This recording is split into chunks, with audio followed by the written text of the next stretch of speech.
I feel sorry for white husbands married to Karens.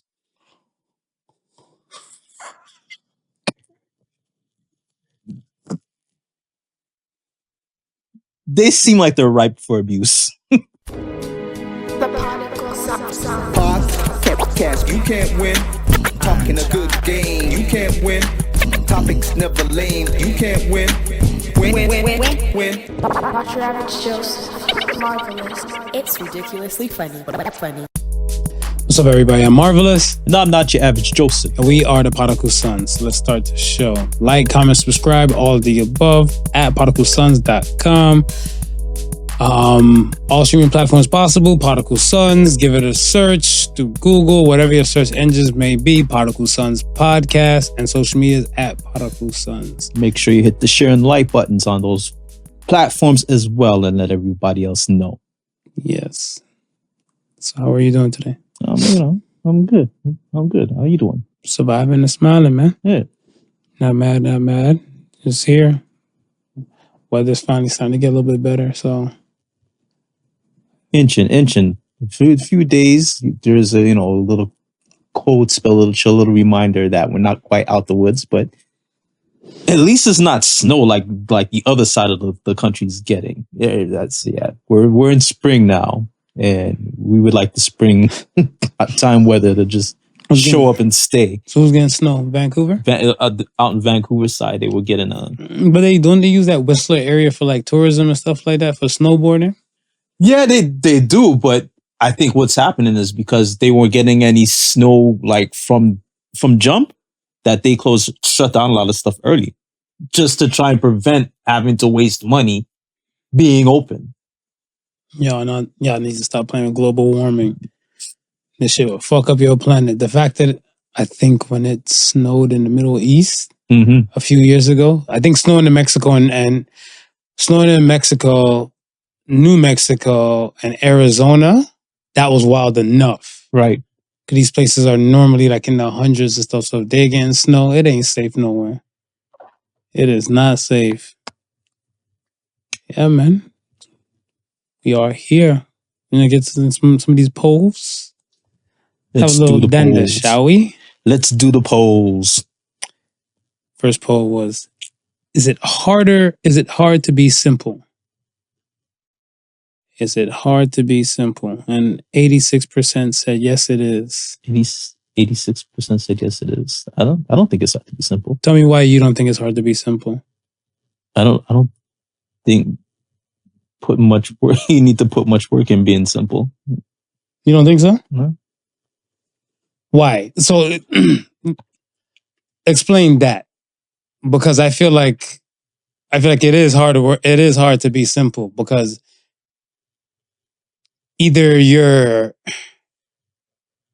got it good like that. Some people got it good like that where they don't have to worry about shit and they can just live a simple life. Right. But I mean, it takes I saw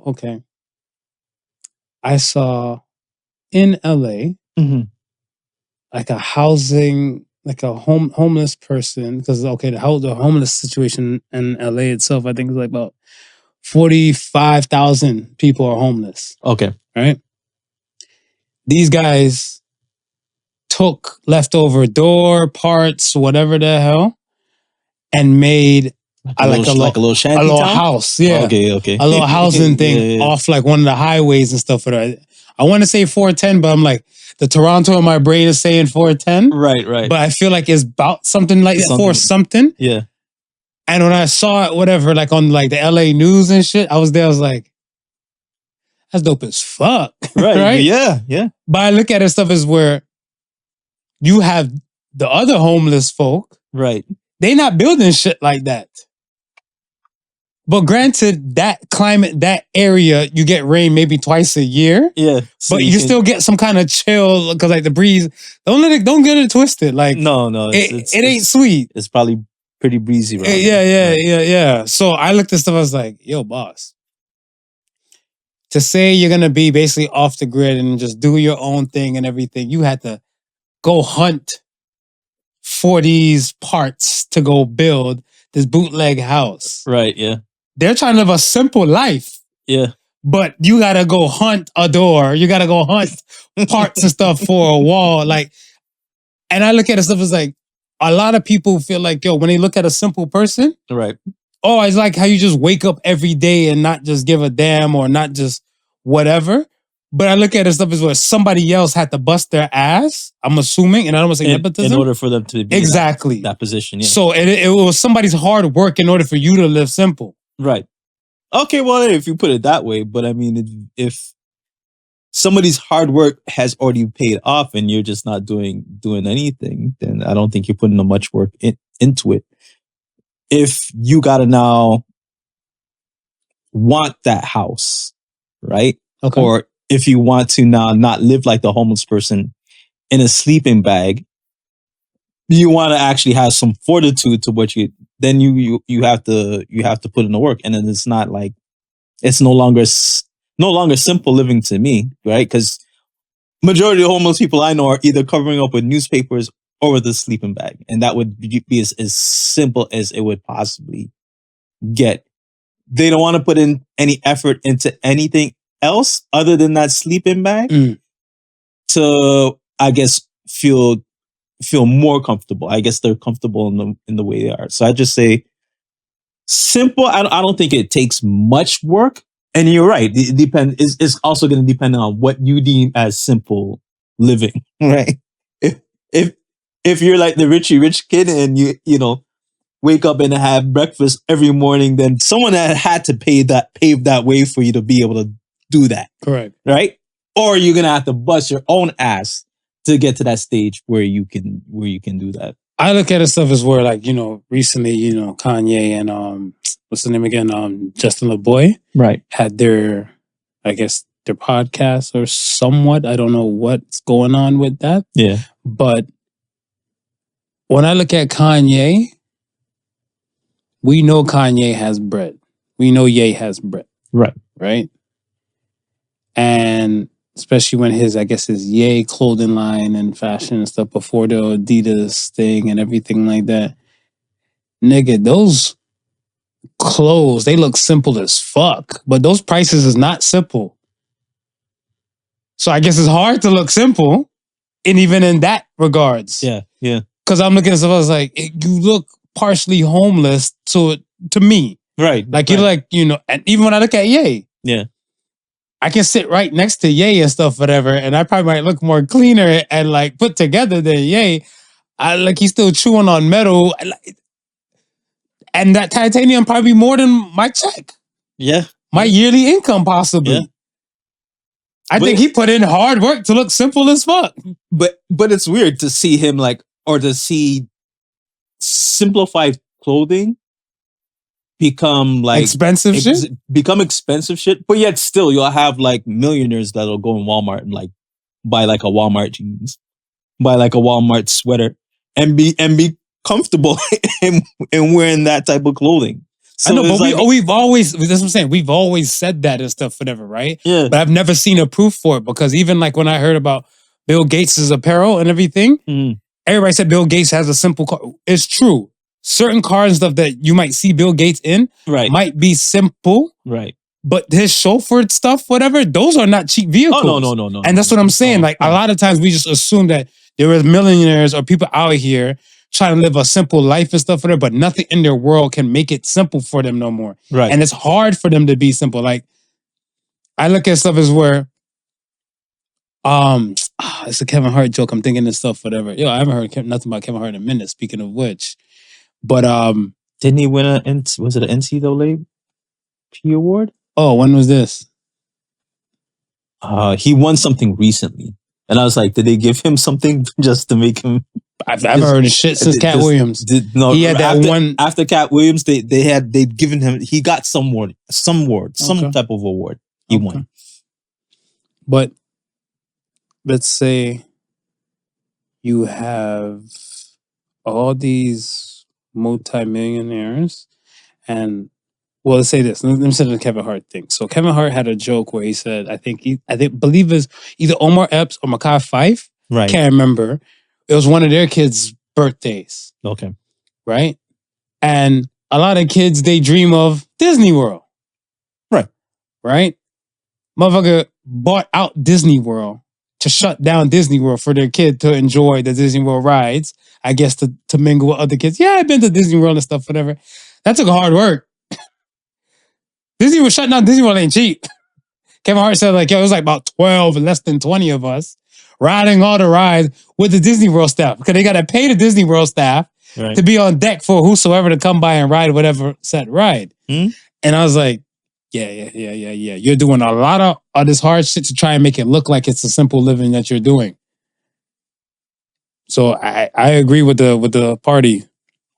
86% said it is hard to be simple. The next poll is, can you go on a vacation and not fight?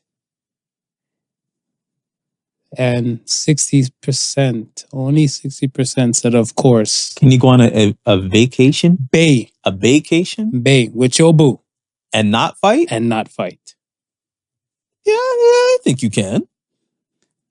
Some people said, 40% said, it's always at least one thing.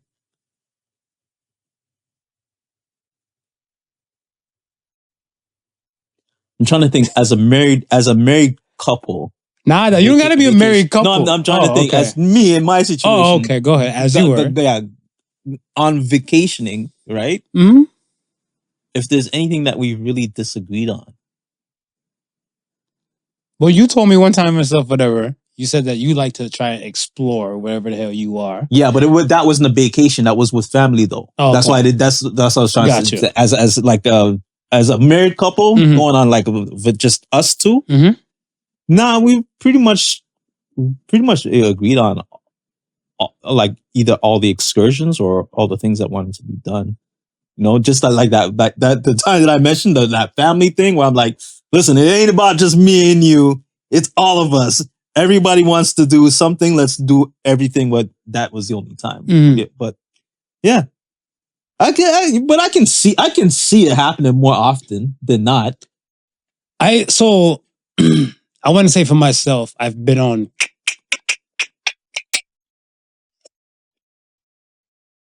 So I've been on vacations. Right. I would say when I've been on vacation with only 3 separate women. Okay. Right. And there was, I think with the first woman, we did end up getting into some stuff. Right. But I never paid it no attention and stuff like because I didn't make it drastic and stuff in my world. Right. It was more of a talking to, but then when I realized the stuff is like, no, don't touch me. One of the things. Right. I assume shit just went south from there. Cause I'm looking like, what's going on? Is everything okay? It's what you said earlier. I'm like, 12 hours earlier? I was like, you still on that? 12 hours earlier. I seen that. The other 2 women, no. But I looked at it stuff as where I never really paid attention that it was a thing until like I heard a guy, right? Right. I heard a guy and stuff, whatever, because I mentioned one day and stuff. I was like, I said, and I'll ask you, okay, before I continue with the vacation thing. Vacation or guys trip? Which do you prefer? I prefer vacation. Vacation? Yeah. I'm for more vacation. The only difference is between vacation and the guys trip to me is that vacation means hopefully by the end of that night you get pussy. Right. Yeah. Right? Yeah. But the guys trip and stuff, I look at it stuff is that we probably might do so many more things. Yeah.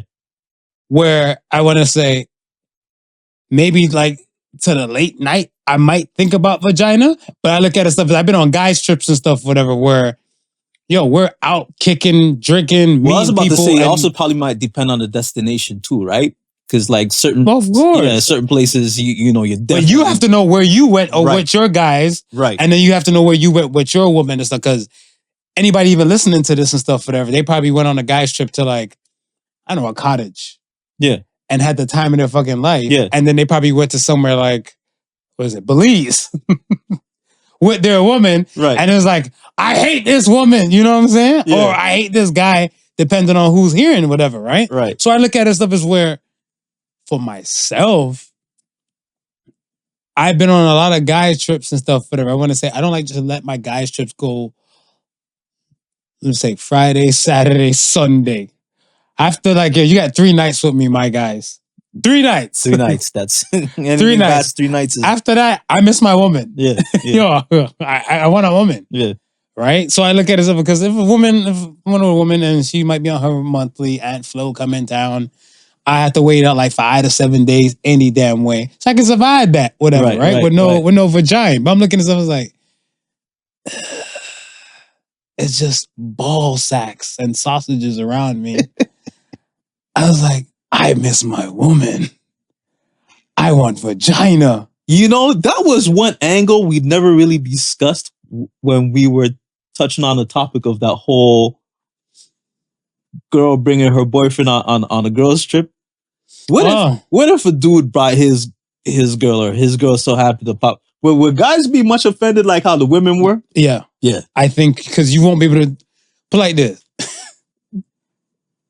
For me, right. I'm a type of dude that will have like at least some decent form of respect. Right. Respect is high in my world. Right. So if you brought your woman and me, you, and some other guys and stuff on a trip, whatever. Yeah. I might just be like, let's say it's an Airbnb. Okay. Let's say we're in an Airbnb and let's say we're somewhere like, not even get too rambunctious. We'll say LA. Right. We all go to LA, all 5 of us. You know how reluctant I said 5? It's us, 2 other guys, and your wife. Right. Everybody has their own room and everything like that. And so I was like, yo, are we going to the beach?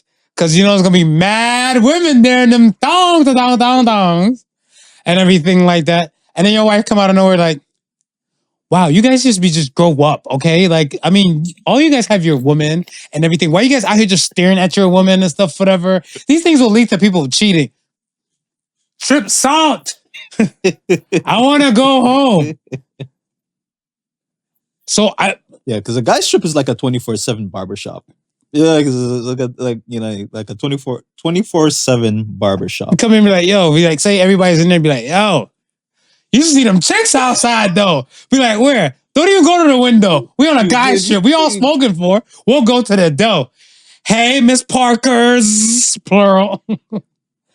And keep it pushing. Ain't nobody cheating. Yeah. We just acknowledging that there were some attractive women and stuff like that. Right. That just kind of, you know, and for all we know and stuff, whatever, like not even to get into the atmosphere to say anybody is going to cheat.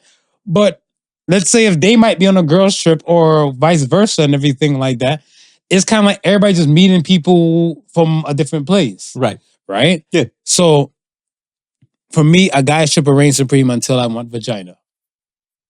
Now, the Baecation, you have to be really and truly, like first of all, I heard something and stuff, and somebody, I think a cousin of mine, she said, shout out to Carlisha.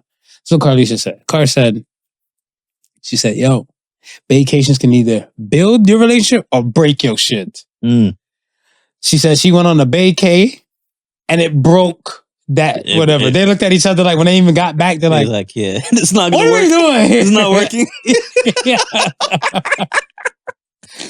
So I look and stuff. I heard a guy say some story one time. He was saying that he went on a Baecation and stuff, right? Because like when I was telling somebody, I'm like, yo, I'm going on a Baecation sometime soon. The guy around that time, he's like, yo, boss. He's like, be careful. I'm like, why? He said, check this out. He went on a Baecation one time and stuff, whatever, with the boo at the time and stuff, whatever. She was more of a, I want to say, I ain't saying she a gold digger, but she ain't fucking with no broke nigga. Right. So now they get to, I guess, duty free because they're going international. Mm-hmm. So they get to duty free and stuff, whatever, at Pearson. And at Pearson and stuff, like, you walk through after, you know, all your custom shit, whatever, and like, oh shit, you're right here with the liquors and all that type of stuff, whatever. Right. And she pointed out like some high-end shit. Whatever, right? And him too, because he knows she bought that bread, he's like, we balling out, baby. I got this, whatever. You know what I'm saying? I got it. Small thing to a giant. Swipe that bitch, put it on his credit card and stuff, and then kept it pushing. Then I think when it came to like going to places and stuff after they got there. Right. Yeah. He's like, oh, we'll just take an Uber and stuff. And she's like, yo, but if we're here, we might as well do a BIG. And rent a foreign? Not a local. We're already on a vacation. We're doing a BIG. It's a foreign. It's got to be a foreign. He's like, but we're going on a resort. Like, he's like, yo, why don't we just take the Uber and just kind of call it a day? She's like, fine. I guess you want to act like a broke nigga. So he's like, you know what? Fuck it. You're right. Let's do this. High roller. Ding, ding, ding. He did it. I think he got like he got a rental, and he said what vexed him about the rental. Yeah, right. Because not only that, when he got the rental and stuff at the airport and everything, it was a song and dance like how you gonna return the rental and then go back, right? Whatever, right? Because this place and stuff, whatever, their shuttle thing runs, I think, weird hours. Okay, so I think it's like every 3 hours their shuttle thing runs. So I think like 9 a.m., noon, 3 p.m. Like, you know what I'm saying? Like, it's every 3 hours and stuff. The shit kind of runs and stuff, whatever. So he's looking like now he has to inconvenience himself to try and catch a shuttle action, right? Time it, and then make it from like the rental car place to the shuttle bus location thing to get him back to the resort. Right. You know what I'm saying? He's doing like extra hopscotch. I was like, yeah, you're doing a lot. Yeah, that's so the other guy who was there listening to the story, he's like, he called out like his woman's name. He's like, such and such. He's like, no, this is before her. They're like, nigga, you blew the budget on somebody that's not your wife. So, and that extra credit. Extra credit shit. Extra credit. He's doing extra credit shit. So that's why I was looking at. I was like, yo, a Baecation like that, I would definitely not be for, right? And then much less, I like to explore. Mm-hmm. I like to explore. I want to say a lot of times and stuff like you see me, like I feel like for most part and stuff, whatever, if it's not like a heavy dark green gang or some shit like that, we should be smooth. Right. I have like urban camouflage. Right. I try to blend in with the environment, with the locals to see how that goes so I can just cha-cha slide and stuff, whatever. He said, you can look at the chick and be like, tell me you're a tourist without telling me you're a tourist. Whatever, right? And he's like, now she did have like some, I think, Dolce and Gabbana bikinis and shit like that. And like, with that thick stretch that let you know this is Dolce Gabbana. Yeah. Like on her bathing suit and everything like that. And then all the other people from this other country, like where they were and stuff, whatever. I don't want to put it out there, but like it's kind of like the people outside the resort, they're not too blessed with cash. Right, yeah. So he's not rolling around with chick who got the little see-through mesh thing they tie on the side of the bikini, saying like, please sir, can we have some money? Like, sorry and stuff like that, whatever. They're looking like, but your woman has Dolce and Gabbana. Like, what do you mean? I had no money, sir. High roller. So he's like, yo, everything about this chick was just minusing dollars out of his bank account. Yeah. Right? And he wanted to, again, explore. Mm-hmm. He's like, oh shit, this is a country I've never, like, of course. And the people would resort, they're like, yeah, you're cool and stuff like that. Just make sure wristband is on lock. Right. When you come back in this bitch and stuff like that. And if you do lose wristband and stuff, whatever, just know for a fact we're going to go through this whole rigmarole check. Right, yeah. For everything and stuff, whatever, before we allow you back on the resort, right? He wanted to explore. She wanted to look good in the different bikinis and just like drink and just, I don't say tan out, but kind of. She was a caramel tone type of woman. Right. So she got a nice little glaze on her and everything. That was her plan, was to drink, glaze, and possibly do the damn thing and stuff for that. Because he said not to. Wait, so she didn't even opt in for like one of those couple masseuses? Because I would have thought she would at least opt in for one of the couple masseuses. But she went for, and that's why I felt like money long when she said lobster and shrimp towers. Yeah. This was way before its time, because when I was talking to dude, he's looking at me and stuff. He's like, yo, boss, she ordered some shit that wasn't on the menu. They said, we can create something that you like. And he's looking like, he started sweating. He's like, is this all in charge into the room and everything like that? They're like, well, most of the dishes, but this is a customized kind of piece right here. Right. So he's She's looking gonna have like to come out of pocket for this one. she made a lobster and shrimp tower. So like shrimp tails. I'm sorry, lobster tails with some shrimp pieces in between, and then I think like scallops or something like this. This is like on a tower, like hovering off your plate, whatever. She took mad photos of this. He's like, he took photos and stuff of it too. He's like, I don't take photos. He's like, he had to drag the plate over because he's like, he wants a bird's eye view, make it look like they bought two of them bitches. So cop her one, cop me one too. And he's like, she didn't want to explore.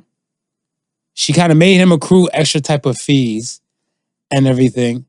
And then when they came back, because they did go a little shopping when they ended up leaving the resort one time and stuff for her. She bought enough stuff like everybody named Granny or something like that to bring back to say, we went to this country. Right. She don't have enough space in her luggage. So you got paid. So she encroached on his luggage space. Oh, okay. So you have to give us some luggage space. You have to give us some. Fuck you mean? I calculated my shit before. Like, I'm looking like, yo, I got amount of liquids that I can carry, amount of space, make room for my dirty clothes and stuff like that, because I don't trust everybody's laundry machines. Right. You know what I'm saying? So I'm like, we blessed on this luggage over here. Yeah. What do you mean? You want to throw some of your stuff in here, whatever? Because she already went over the allotted amount. So he's like, he had no choice but to take it on his. And then it was still over, so he still had to pay more. And then she kissed her teeth when they get to the airport. She's looking like, yo, you've been moving kind of broke since we got on this still. You know, Toronto chicks. Still. Hit him off with one of those ones. The man, so I was like, so I see why you broke up with her. So he's like, the Baecation broke us. Because it was decent level when they were here. Right. Like going out to and fro. He knows she wasn't like a cooking type chick. Yeah. But the line of work that she does and everything and the family that she kind of came from, you can understand and stuff whatever she came from like a more of a privileged kind of world. Right. So he wasn't really putting too much on her like as like just in totality and stuff. You gotta expect it, man. Because if talk about it. Because if you picked her up with in baller mode, then you can't go on vacation in broke mode. No, it's not working. I don't ever see it. She met you here and you were balling. Women don't go backwards in lifestyle. No, they don't. So you're gonna take me on vacation and not expect me to not think that you're gonna be balling there as well? You better be balling there as well. It's a precedent you said it. No? Yes, you are. You're absolutely right, kind sir. I'm afraid of those women because I feel like there's more of them out there than what we make out to be. Like I remember something I saw on the gram a long time ago, or a few years ago, or for a year ago, and they're saying they're asking women, how much do you think your man should make? And all I heard was like 6 digits, like 100K, 250K, 350, $500,000, and everything like that. They're like the average man who's in his 30s, apparently, I'm assuming they're going by US standards and stuff, made like 42K. 42K is your standard. The woman's like, what? How are we going to live? Well, maybe you can help in. And then maybe your 42K and my 42K make us live an 84K lifestyle. And we can get through. You know what's not being talked about enough? The women who claim they bring good coochie to the table, and the coochie ain't even good to the table. Every woman has good cooch, man. Every woman has good cooch. Proclaim, alleged, accusations. But I want to say, I've noticed that from different men, good pussy is, or good cooch is different. From men to men. Like I look at this stuff as like, I think overall collective and stuff is like, it's part of the performance. Right. Yeah, it's got to be part of the performance. So performances definitely have to be there. I agree. You gotta sell it. Otherwise, scooch is just scooch. If you're not selling if you don't have that good, because even a performance, a loose cannon pussy in being owned by a pro, she can make that shit feel like it's brand new. My hand can't even stay up. Please tell me. What the hell's a loose cannon pussy? It's been around the block a few times. Yeah. Oh, like block Podication? like block parties. Loose cannon pussy. LCP. Block party. Okay. All right. Right. My neck of the woods is block party. In the hands of a pro, she can make it feel. She can make it. You know what I mean? She can make it feel like it's something. Absolutely. So it's gotta be. You gotta be able to perform. There's most definitely that's gotta be a qualification. But some of these women just feel like they just look good and that's it. That could be it. Like for instance, dude who went on vacation, right? And went broke. Nah, I'd be pissed as hell if the coochie on vacation was just like some normal back home coochie. So I said that and stuff there because I was like, how long did you guys break up and stuff whatever after, right? He said it's probably about like 2 months or something like that after the vacation. Yeah. They broke up and stuff whatever. So I was like, how was the fucking on the vacation, whatever, right? Yeah. I was like, well, since it's all said and done and you're married now, right, to not her and everything was, did you feel like he's like, no. See? Same head. See? Same pussy. See? Just different outfits. Don't chick Cabana around the waist.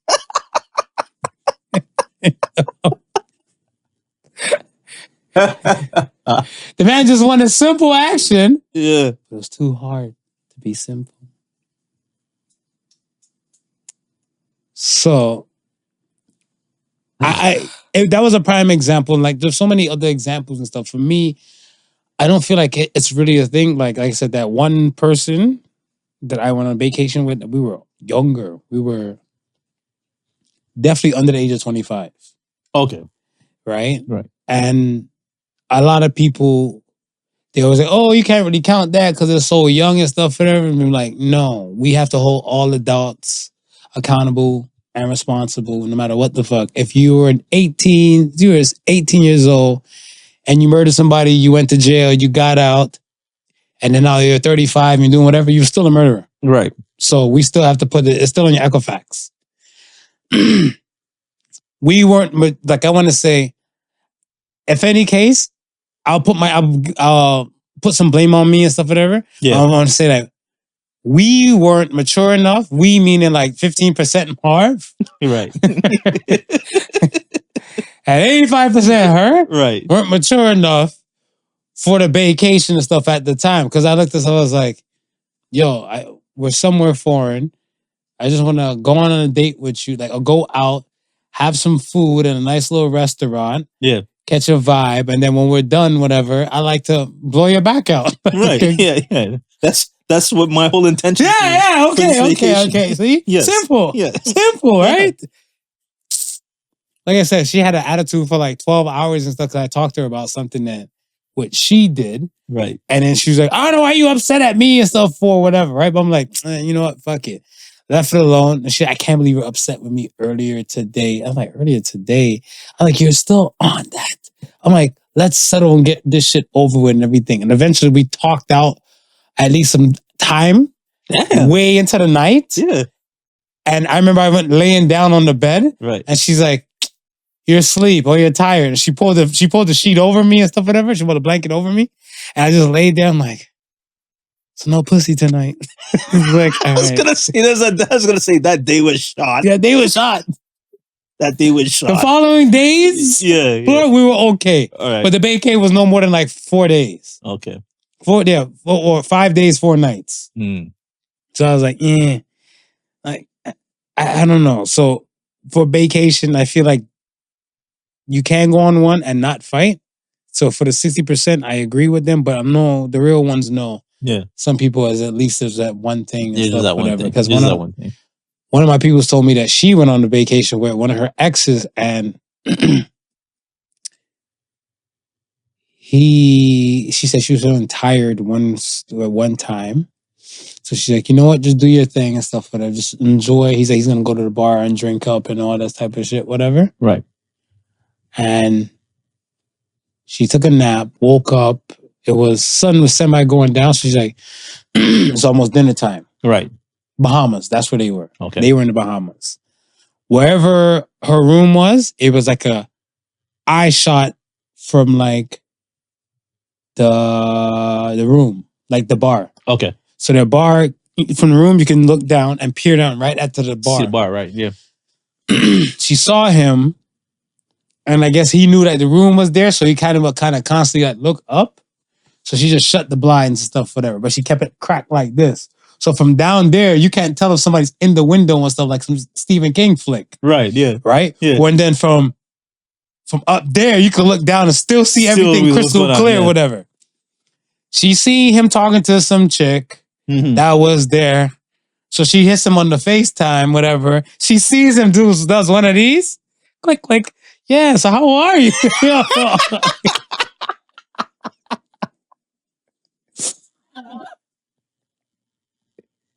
Oh, no. So she's like, no, this nigga didn't. Right. So she dinged back again, whatever, right? Right. So he did one of these to the woman. To the girl, yeah. And then he's like, yeah, I'm just here by myself and stuff, whatever, right? Right.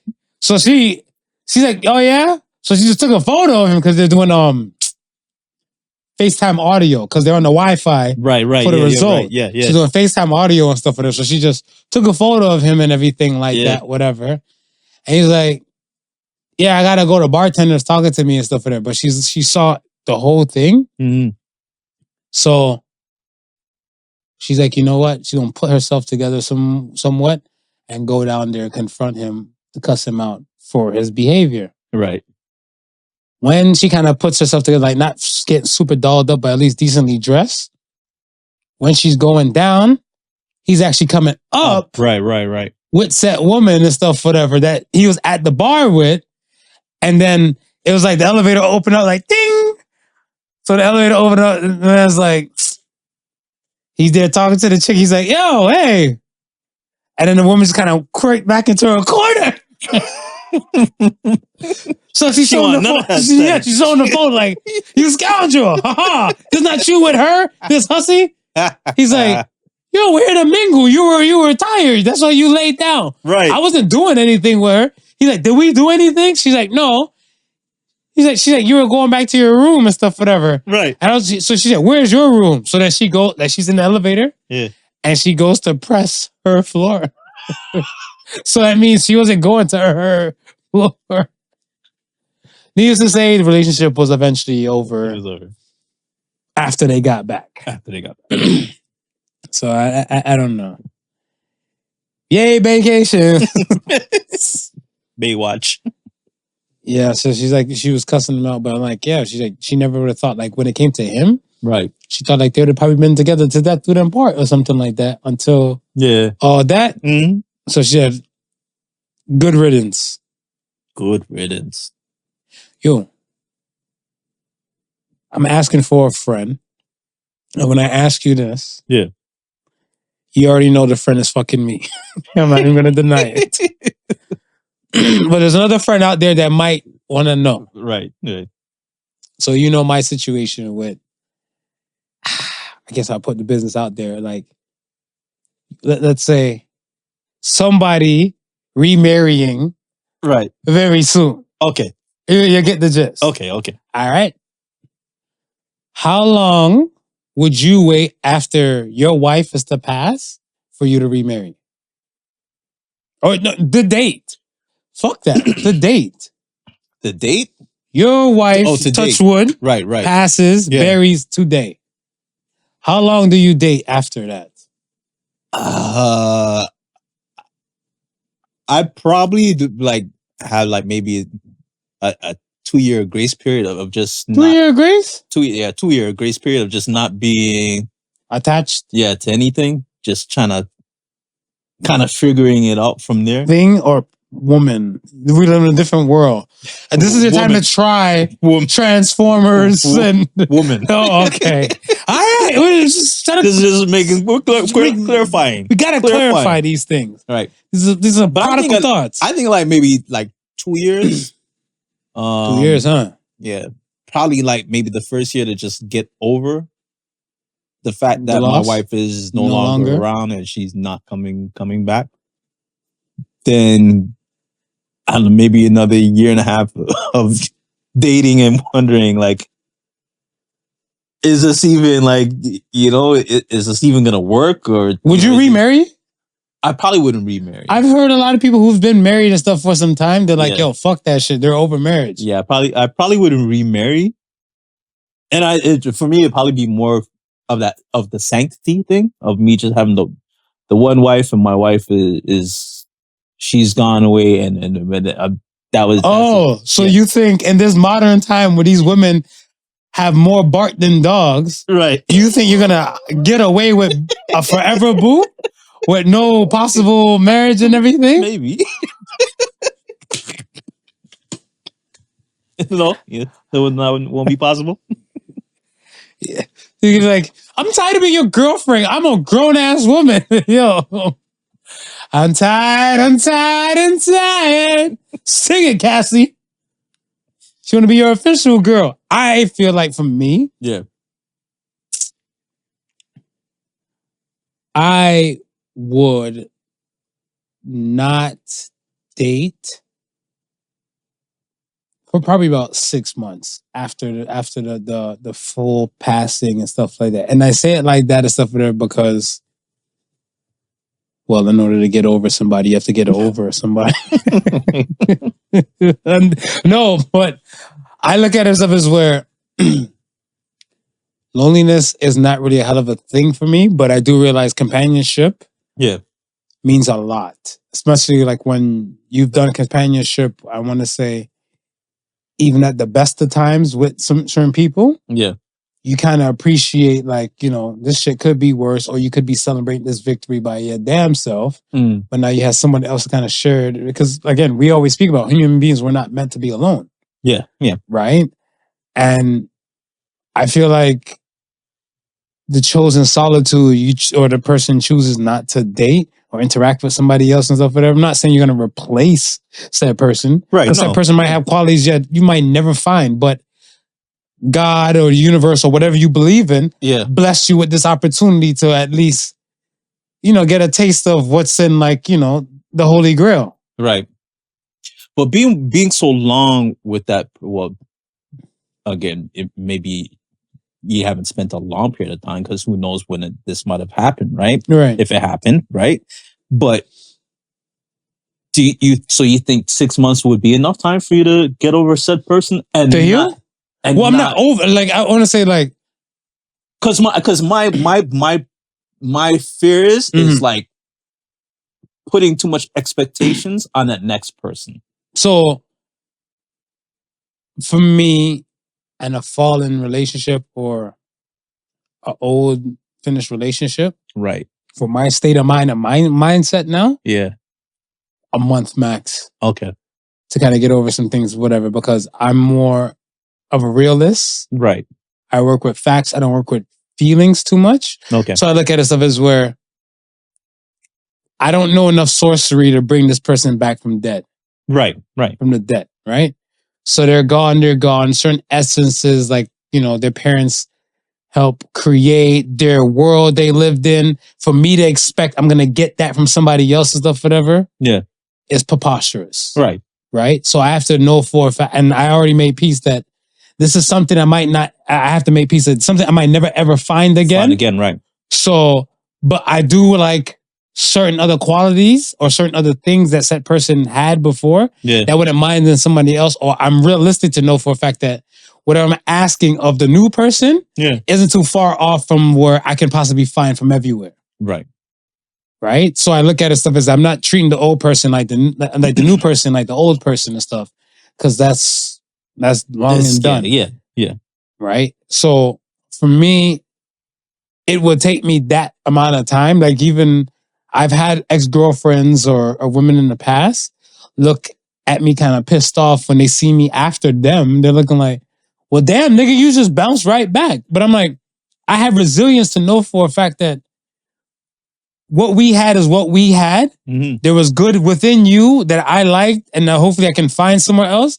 And there's some bad stuff why we're not together, or something that happened why we're not together. And I've made peace with that. Right, yeah. it's beyond my control, beyond my power. On to the next. Yeah. So I look at stuff with 6 months and stuff is for me to say, I'm going to fully give a relationship thing a shot again. And said person, I hope I don't run into like the problematic person I'm talking about, whatever. But I'm like, yeah, I lost my significant other. Some unfortunate tragedy. She has passed. She's walking with God and everything like that. Yeah. And then the said person's like, yeah, but I never get the chance to be your wife. Forever girlfriend.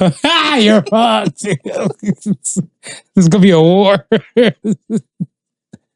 Forever girlfriend. Yeah. 6 months, she might. I mean, depending on, because women see, and that's the thing too, right? Because women are more in tune to their feelings than, let's say, us men are, right? Okay. She might assumption. Yeah, that's assuming, right? Mm. But she might look at you and say, she don't think 6 months is long enough. Maybe you might need to take a little bit more. Maybe we need to take this a little bit slower or pursue this in a way that, of course. I mean, yes, she might feel a little bit safe about it as well, right? With me, yeah, I'll tell like, yeah, I understand. Yeah. Let's call it a day. Let's reconvene within a year while I go date other people. Right. And then I'll come back to her because how are you going to tell me how I'm supposed to feel? Well, no. She can't tell you how she's going to feel, right? But at the same time, she's going to feel like, I may not be up to the challenge. And that's fine. Yeah. Take this break. We'll reconvene in 6 months now to make it a full year. See where we can go. Yeah. Oh, yeah. What is it, ABBA? Honey, if I'm still free, take a chance on me. But if not, whatever. I'm sorry, you missed your boat. There you go. That's just because I look at it as where you can't tell a person what they want. That person should tell you what they want. Anything, if you're telling a person what they want, comes off controlling. Right. And I feel like I'm self-aware enough to know for a fact that I'm not gonna join the road of dating if my vehicle isn't ready to hit the road. Right. I look at stuff as where even for me to go through a marriage that, unsuccessful marriage and everything, I looked at it stuff as where I wasn't just using people or using women to kind of fill the void. It was a situation and stuff where I knew for a fact me and said person was never ever going to be together again. Right. But I knew for a fact I want companionship. Yeah.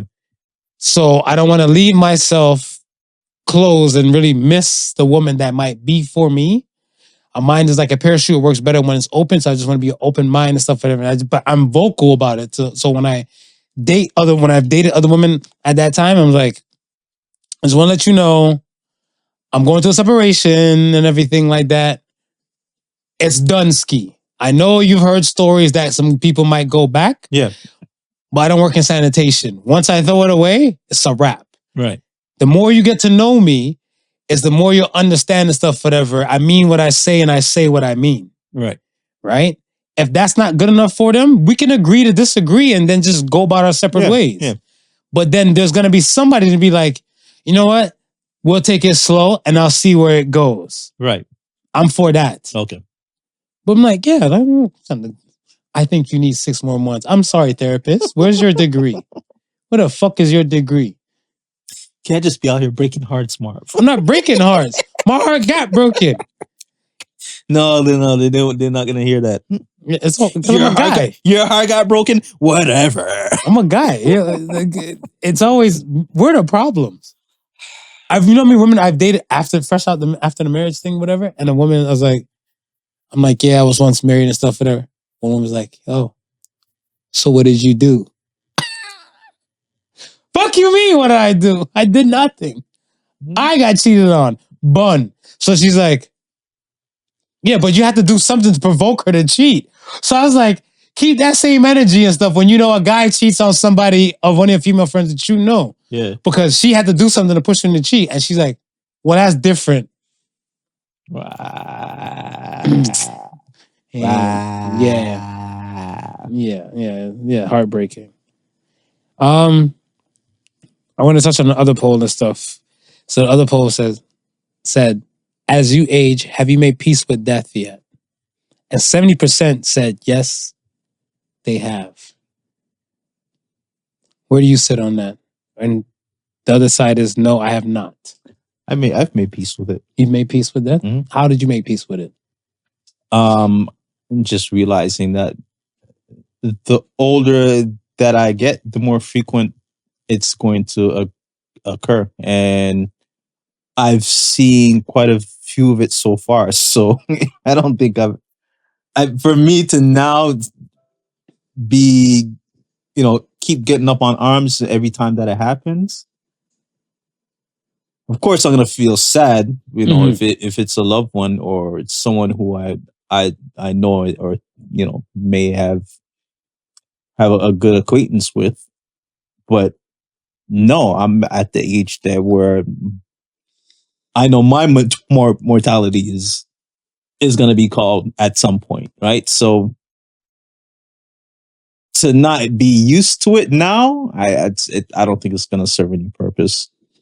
It's only just gonna add to a longer time of getting over what may be considered a heartbreak, what may be considered sadness. I think now if you come to terms with it's going to happen, it's much more easier to get through those things when it does happen.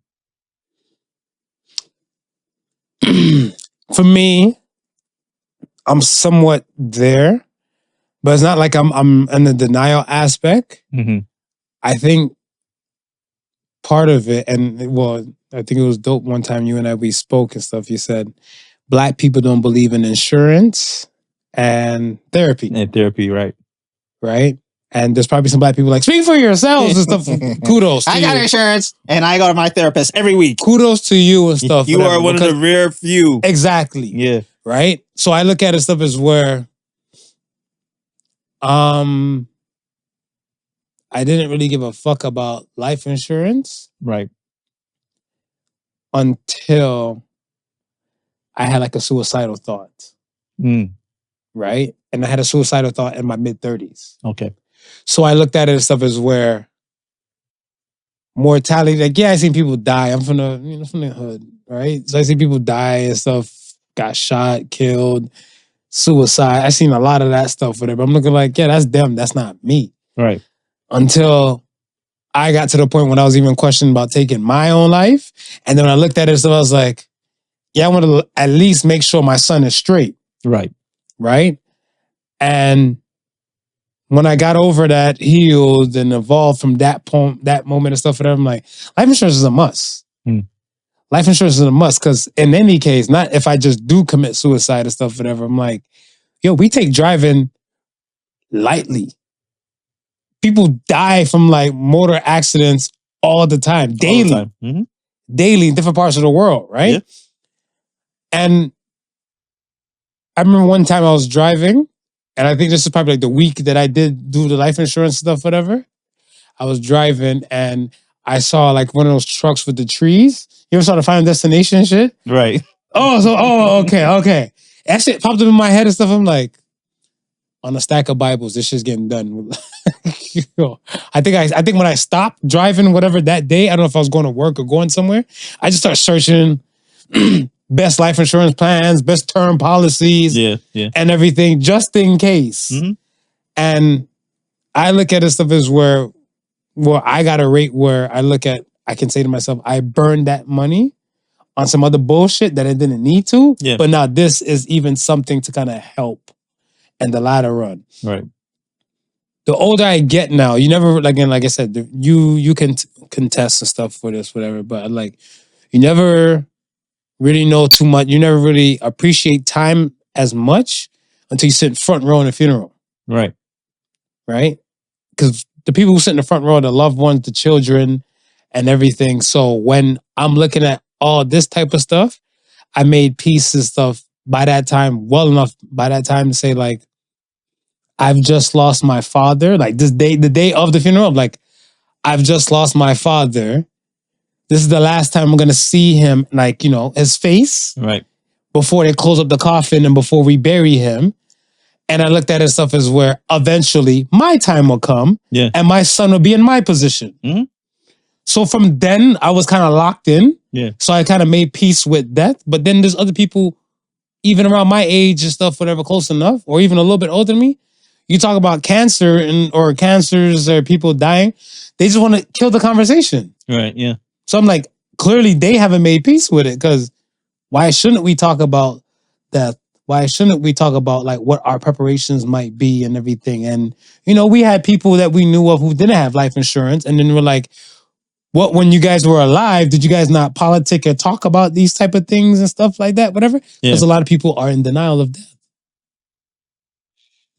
I can see with like some people who, because I've had friends who, you know, didn't come from like large families, and it may be like a single parent home. So they, you know, whether it's just their mother or their father, 2 grandparents is still alive, and you know that's dope.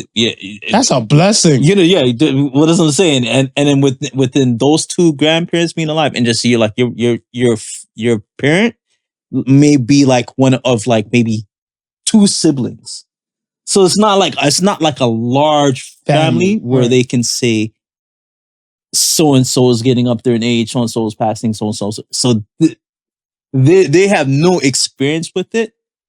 And the closest that they're going to probably ever get to it will probably be their grandparents, right?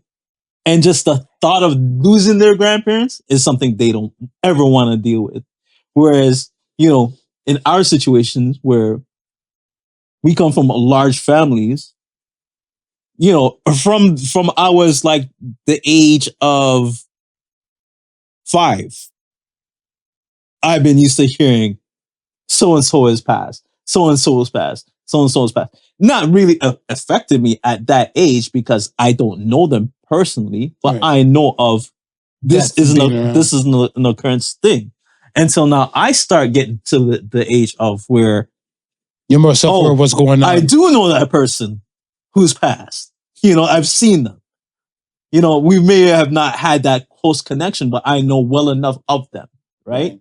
And then it starts to become a person who I do have a connection to, right? And it's like, shit, it's happening more frequently to people who I know, and I can't always constantly feel this down feeling because it's not gonna get any less. Matter of fact, it's gonna start increasing as I get older. So, you know, where we have sitting, and we've sat in, you know, not just one front row as family members, right? A few of them where we're at that stage where, okay, yeah. But like this, so I know some people have not sitting a front row, period. Yeah, like I said, I know people who are my age. Yeah.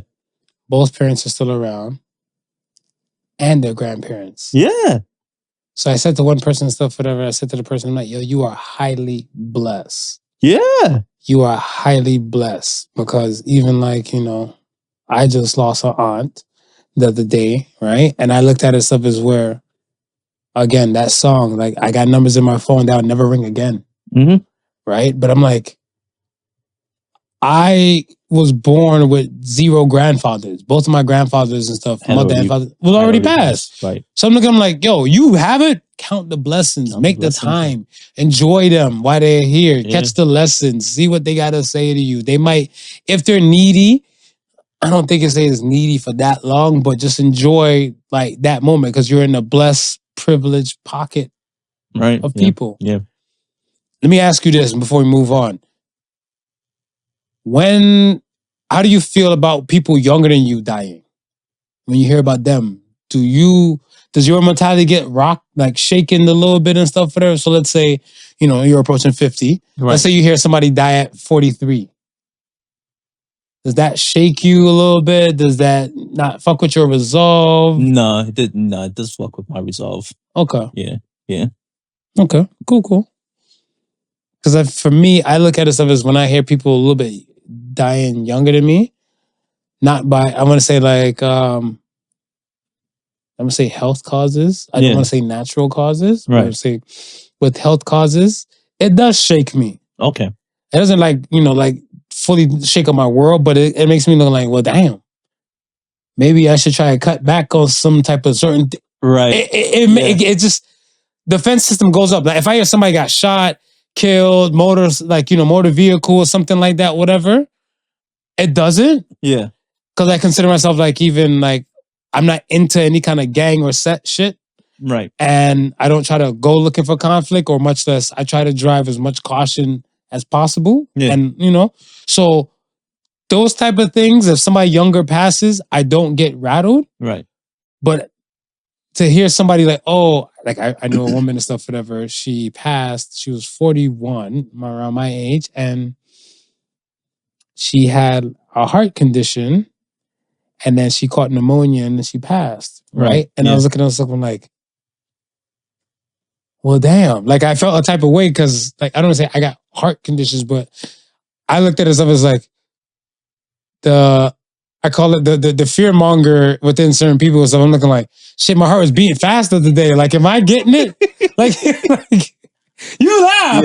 Yeah. No, I laugh because I can see it. It happened. Did it happen to you? I can see it. You can see it. No, I can see it. And I think the only reason why I think I don't think that way if it's anyone who's younger than me who so happens to pass.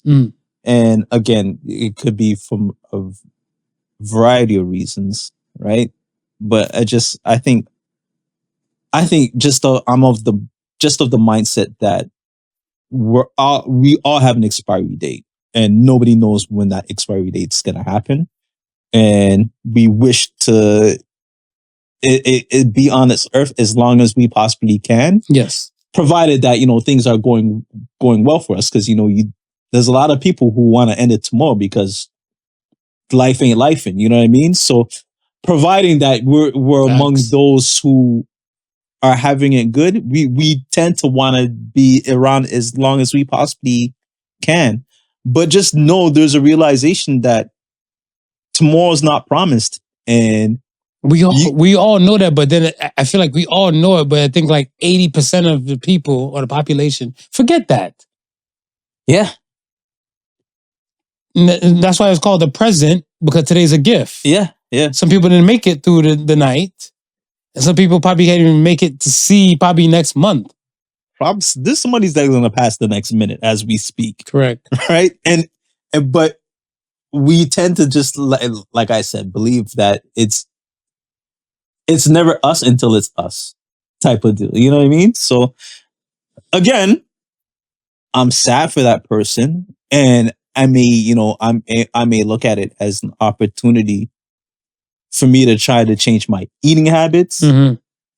For me to try to How long though? But here's the thing, right? For me to try to change my eating habits, right? And I might change my eating habit within the next hour, right? And I may have full intentions to keep on that path. Of course. But wake up tomorrow and get hit by a car. This is... So you know what I'm saying? So it's really, when your time is called, and you're not going to be able to prevent it. You're right. You're right. But I look at it stuff as where you should ask yourself, are you doing the best thing possible, or best thing to do, or are you doing what you could do? Yeah, yeah. Right? And I think that's now where we really have to understand. And again, I don't know, possibly live like tomorrow's not promised. Yeah. As much as within your limit that you possibly can, because we might just be enjoying these very last minutes, but this is what I'm telling you when I'm talking about savoring things. Yeah. Right? Because I look at it stuff as where I feel like a great time or a good time you cannot replicate. Right. So now you want to savor the moments and stuff, whatever. We record so many episodes to this show, and look at it stuff as where, yeah, we might touch on previous things from another point to prove a point or to make a point. But I look at it stuff as no two shows are alike. Right. right? Like I want to say you might wear like, different shirt. You might wear the same shirt for like maybe different episodes. And then you might come up with a new shirt and stuff, whatever, right? Like your 74 mixtape over there, right? Right. So I look at it stuff as where we have to enjoy these moments as they come along. For me, especially, because again, yes, tomorrow is not promised. So therefore, every morning when I wake up, I do give thanks and praise that I woke up. Right.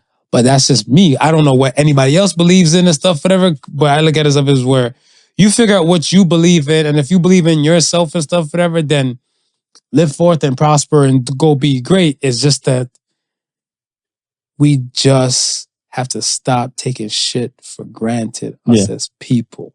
They can't feel like, oh, I'll do it tomorrow. What if you don't have a tomorrow? Because you can pass just like that young person. I have a cousin that passed, right? And he developed MS, multiple sclerosis.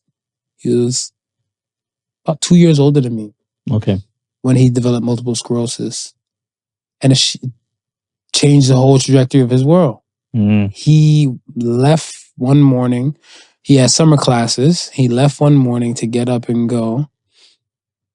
And he was leaving now. I think he was walking and it just hit him while he was walking. Wow. So the neighbors saw him and stuff like on the grass. They're like, why is this guy like on the grass and part of the sidewalk and stuff like that?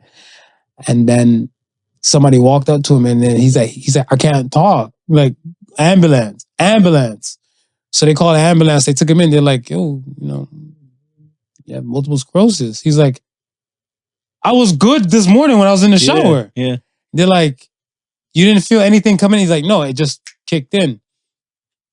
Then over a period of time and stuff, whatever, he lived a few years and stuff like that. And then he caught pneumonia and then he ended up passing. Mm.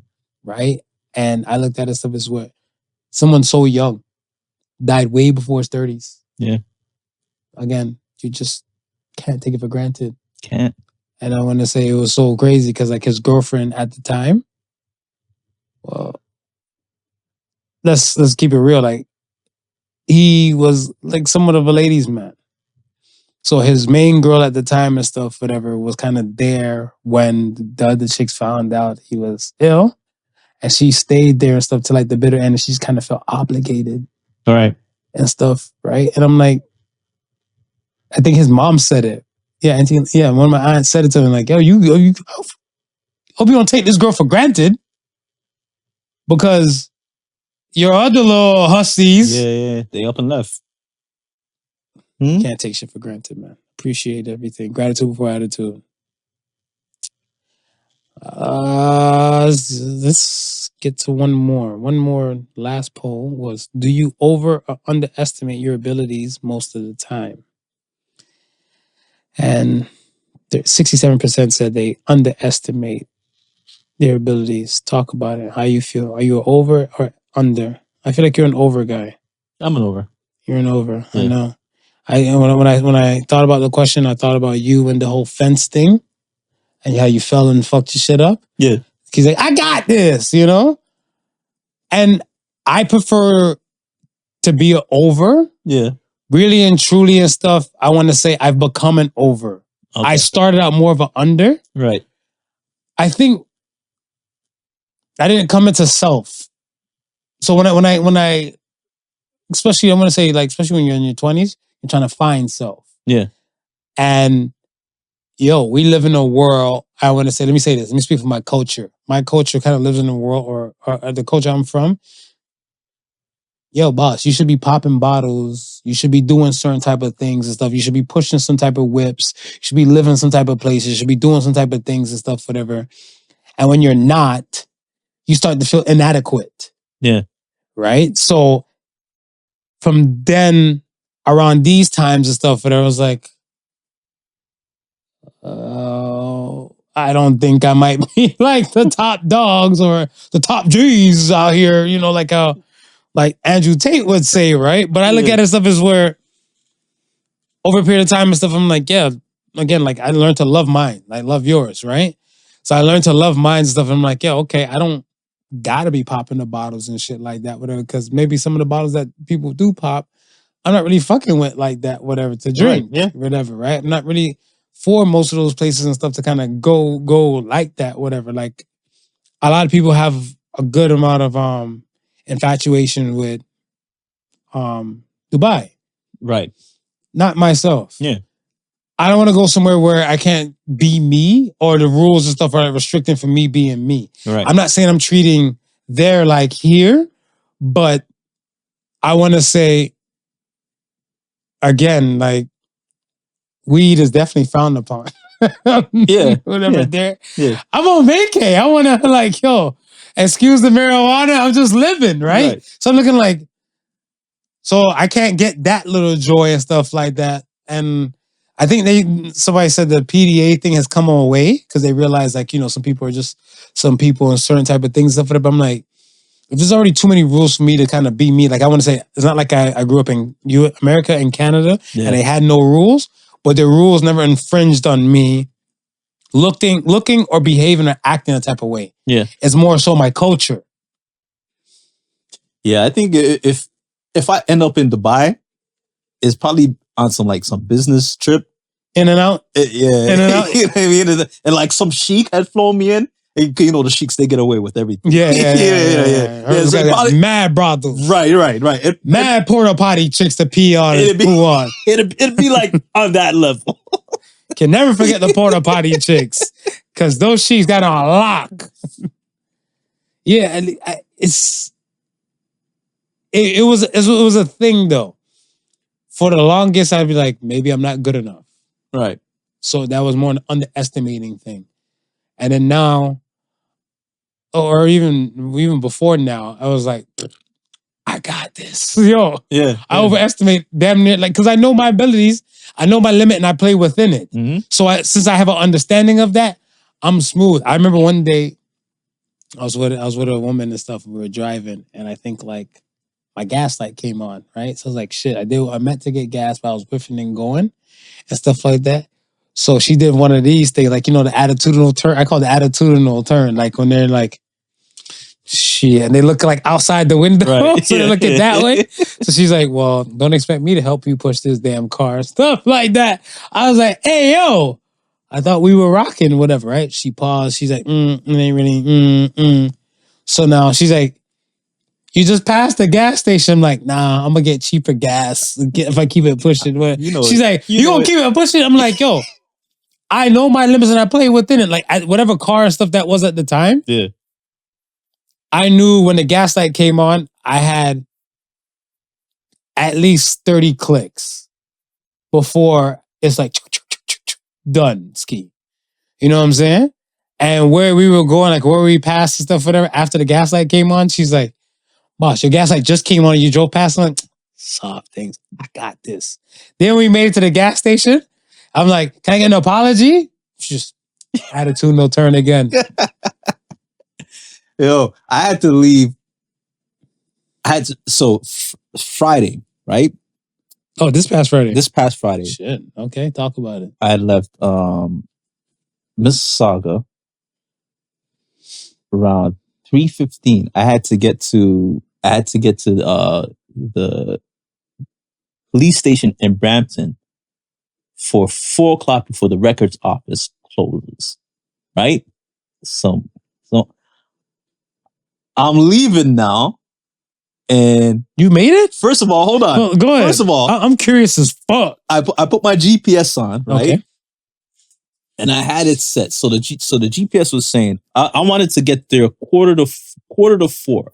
So it was saying. So you're trying to do this in 30 minutes? It's saying if I leave, all right, Fast and Furious. It's at 3:17. I should be good. So I'm like, GPS math, you can't really too trust it. But I'm saying to myself, okay. So anyway, I punch in everything on my GPS, and then so I'm driving now, and I'm following, and I notice I'm heading in the direction that I usually head to, like when I'm going home. So I double check my GPS again. Clearly, it doesn't have the memory of the last address that I punched in, which is a police station. So now I got to punch in the police station now. So now I've already lost a few minutes going in the wrong direction. So now I got to go catch a roundabout and come back this way. So now I'm looking at the GPS. Now the GPS is saying, okay, you should get there around 3:52, 3:50. 7 more minutes than you That's what I was expect. like. So I'm saying to myself now, okay, you know what?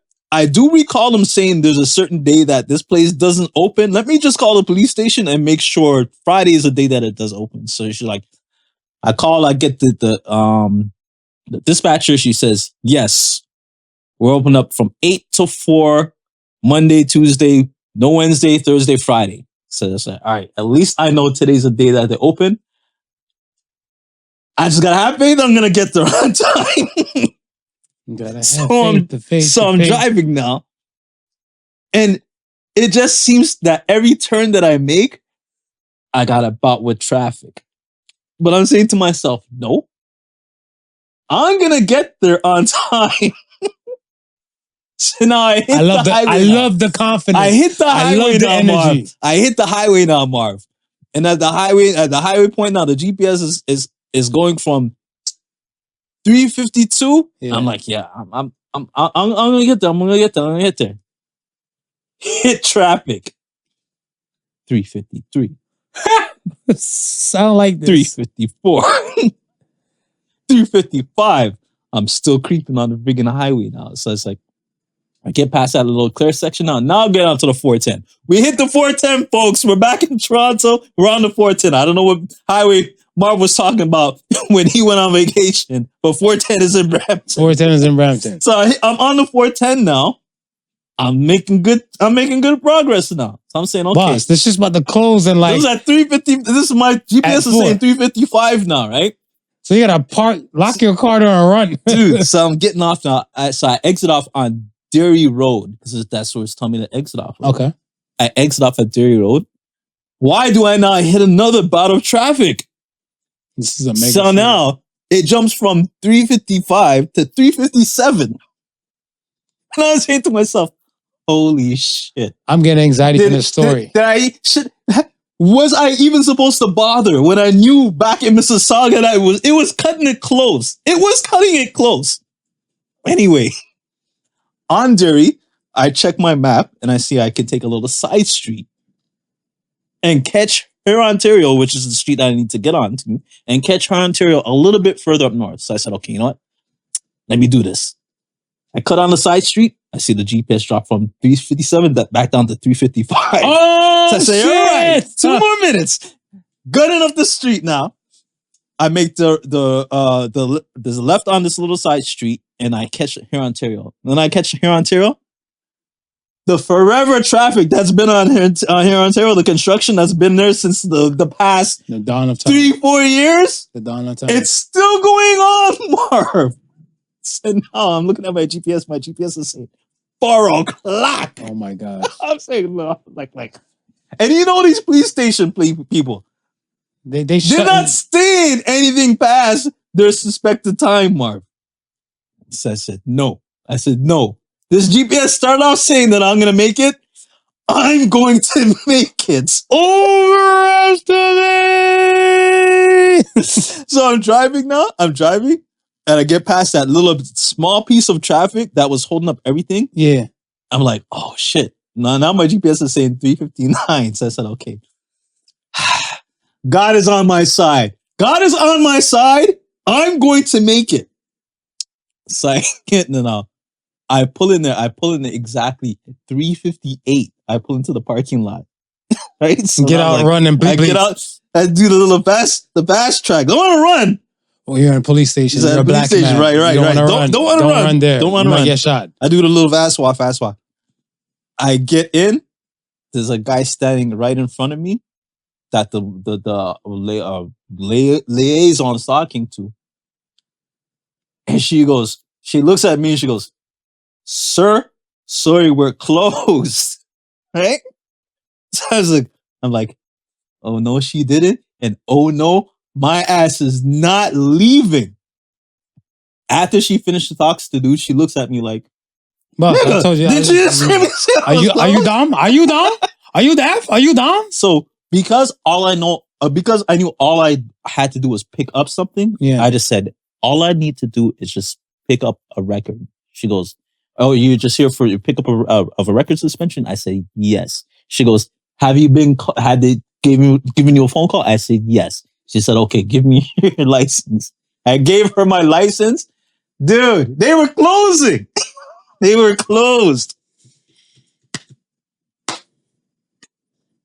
Encore. She came back with my driver's license and the piece of paper that I knew. Cause I was like, on God, I was like, I'm not trying to come all the way back to Brampton to try and do this shit. To try and do this shit again. After I left work early to try and do this shit the first time. No, I'm making this happen. And you only can do it Monday through Friday, right? Only do without the Wednesday. Except the Wednesday. And 8 to 4. So even if on a regular day, I wouldn't have made it anyway. Mm-hmm. Yikes. Yeah. So that overestimated it. Just that I was like, that's 49%. I'm gonna push it to 50. Confidence. You gotta have confidence, man. You gotta have the confidence. Help you overestimate a few things. I just hope you made the story because I was like, did he make it? He's like, no, I'm gonna give you this story. I was like, did you make it? Though? I'm worried.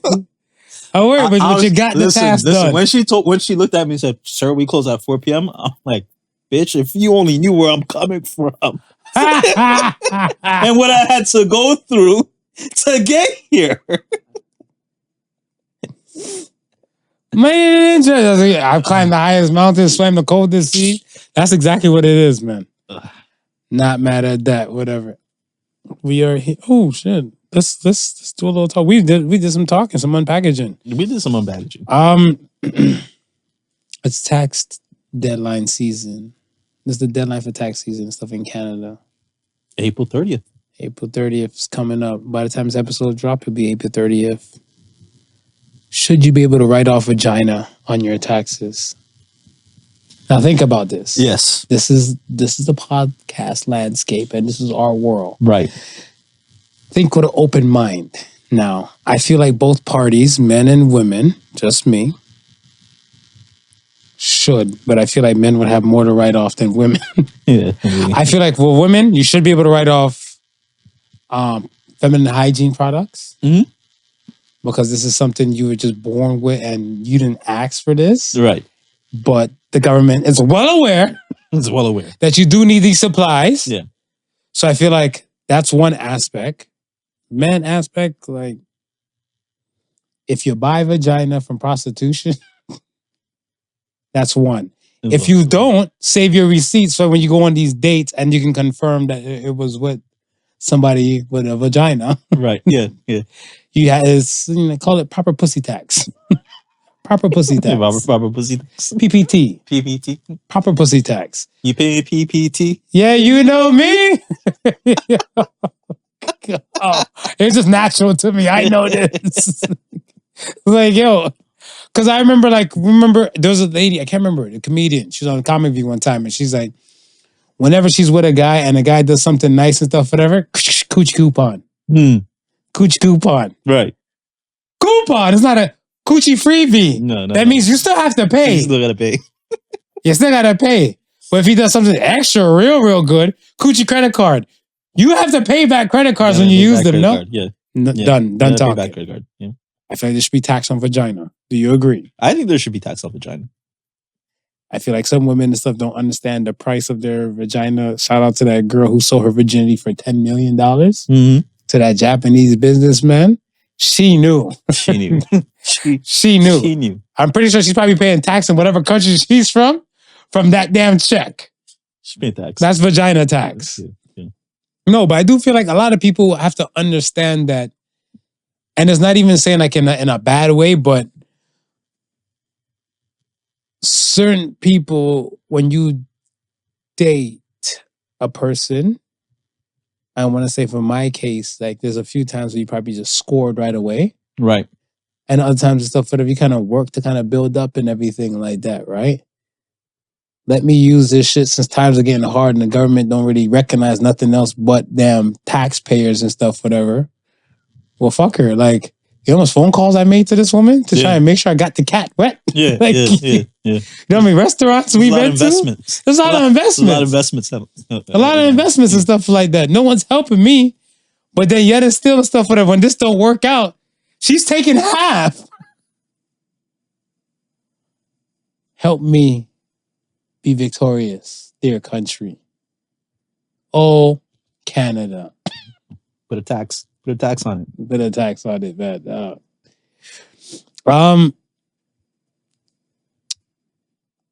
Let's get to the question of the week. Question of the week. Question of the week says, would you like to be a god? Would I like to be a god? A god. Or D-G-O-D.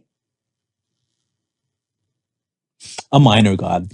Yeah, a minor god. Yeah, I don't want to be. I don't want to be. The hell is a minor god? Sorry, I'm sorry. I don't want to be the God. Just let me be like one of the ones underneath him. So okay. Let's think now. Mount Olympus. Yeah. You don't want to be Zeus. No, I don't want to be Zeus. You would prefer to be, name one, Hermes? I mean, Hermes wasn't that bad. I mean, he got around. He was fleet-footed.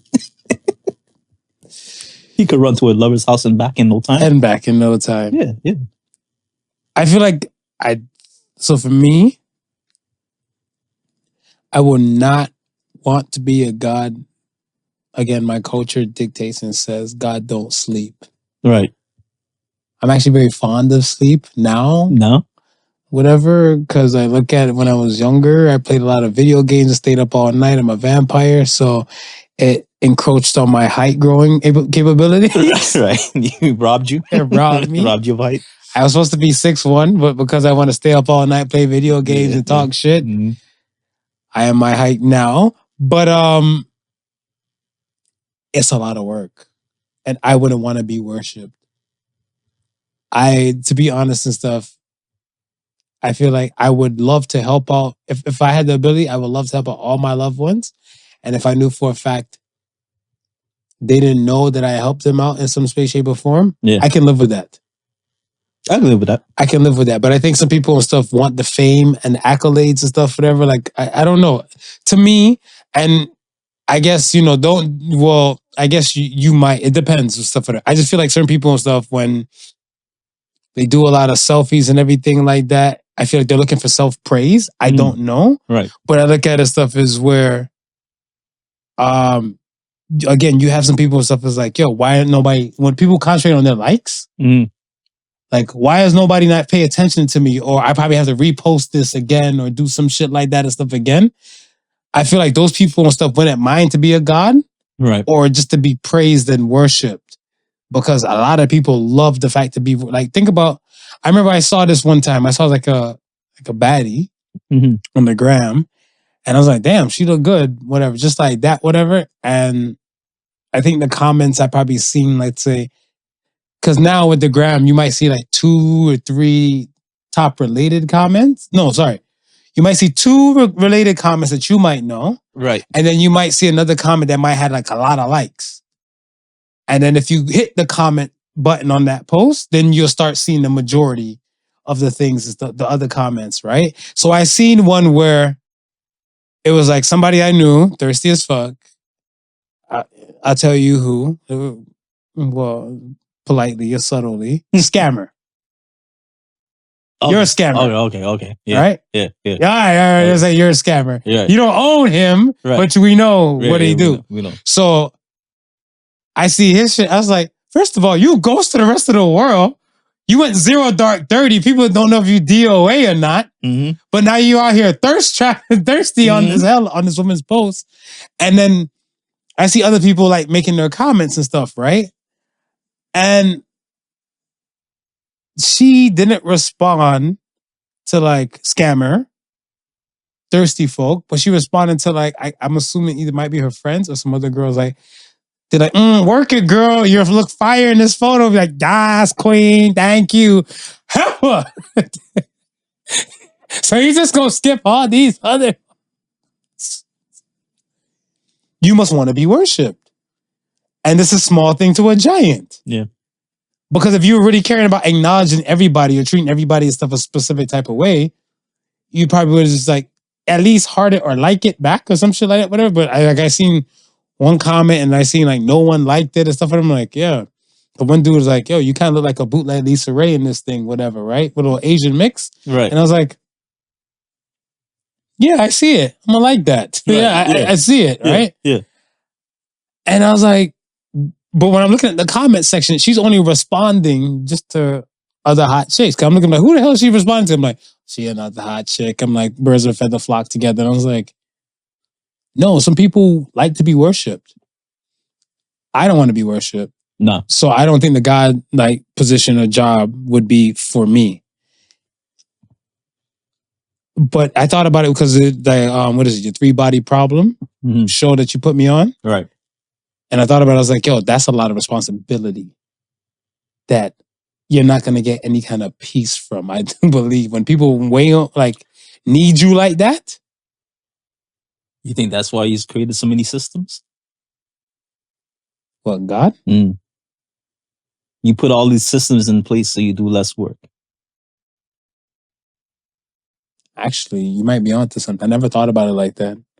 Never. But yes. Because if you do put a lot of systems and stuff, they would tend to intertwine and run on their own. Right. And then you can go and just be. Yeah. Yeah. Because you got shit covered working on this end without you. Right. Another piece going on without you and stuff like that. But it's true. But okay.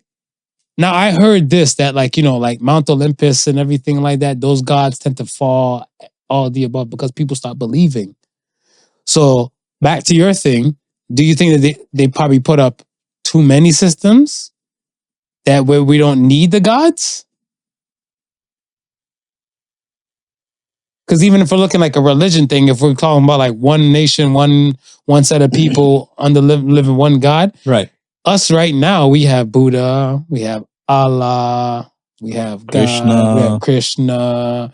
You know what I'm saying? Like, there's so many other like God aspects of it, but these are their own systems in itself. Like from the religions to like Judaism, like Buddhism, Christianity, right? Right. Islam.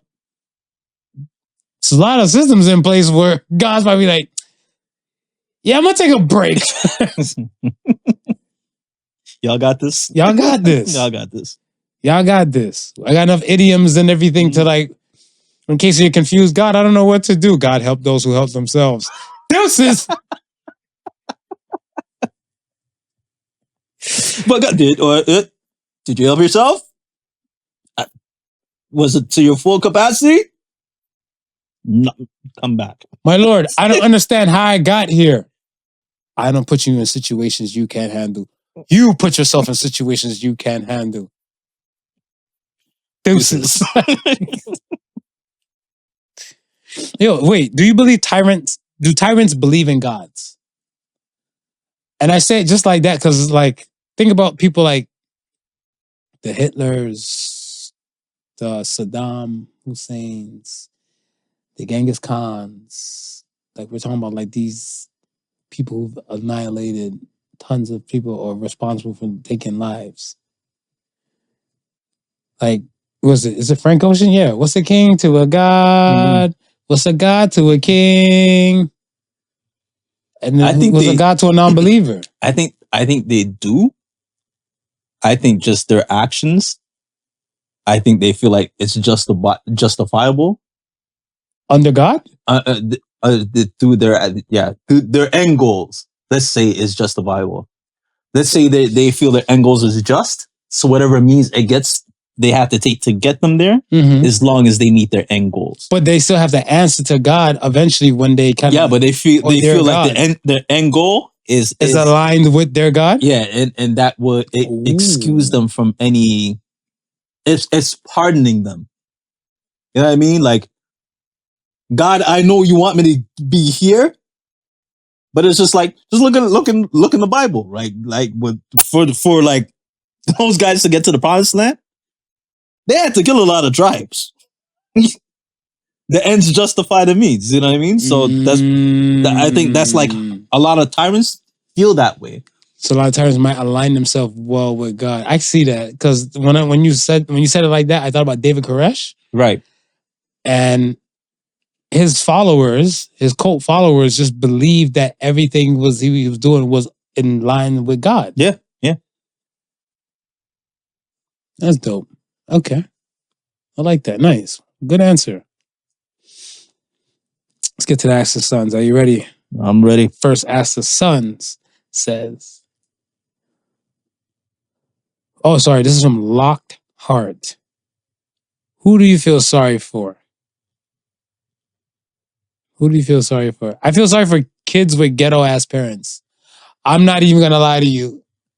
I feel it so much because I feel like let the kid kind of find themselves to an extent. Yeah. Like children need guidance. Yeah. Right? But I look at stuff as where if shout out to Whitney. I believe the children are our future. Your teacher might see potential in you and everything like that. But then here your parents and stuff got you, dressing like, with those girls back in the day with the I'm showing my age, with the crop top or the top with the shoulder halfway gone, the hair all crimped up with the ponytail and everything like that. Whatever. It was like, y'all couldn't get a regular shirt? Like the AC in this classroom is fucking cold. You're gonna be shivering your timbers and stuff in this bitch, much less. But I'm like, is this a model show or is this a school? Right? And I feel like a lot of those kids and stuff, when they pick up or they get these kind of behavior or mannerisms, it transcribes to even being a little bit different. Like I always thought about, Annie Up, MOP. When I always hear that, I was like, I said to myself one day, I'm like, one day I'm going to take my son to school. I'm going to be blasting this, whatever, so they know I'm a real nigga. I'm a real one, whatever, right? Like, oh, shit. But I looked at it and stuff, I was like, okay, so let's say the time I'm ready to take him to school for some other shit, whatever, and like even like now, what's that pop chick running shit, whatever? Olivia Rodrigo. Right, yeah. That might be his shit. Who knows? And I want to blast MOP. To, oh my gosh, the music's so profane. Like, like, that's your dad? No, it's my uncle. He dropped me off.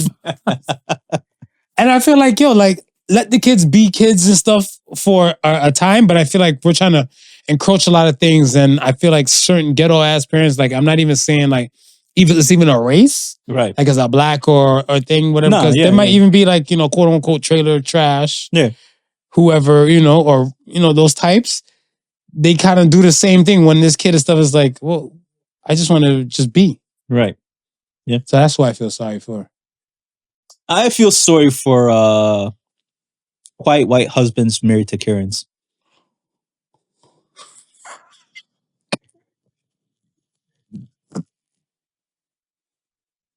They seem like they're ripe for abuse.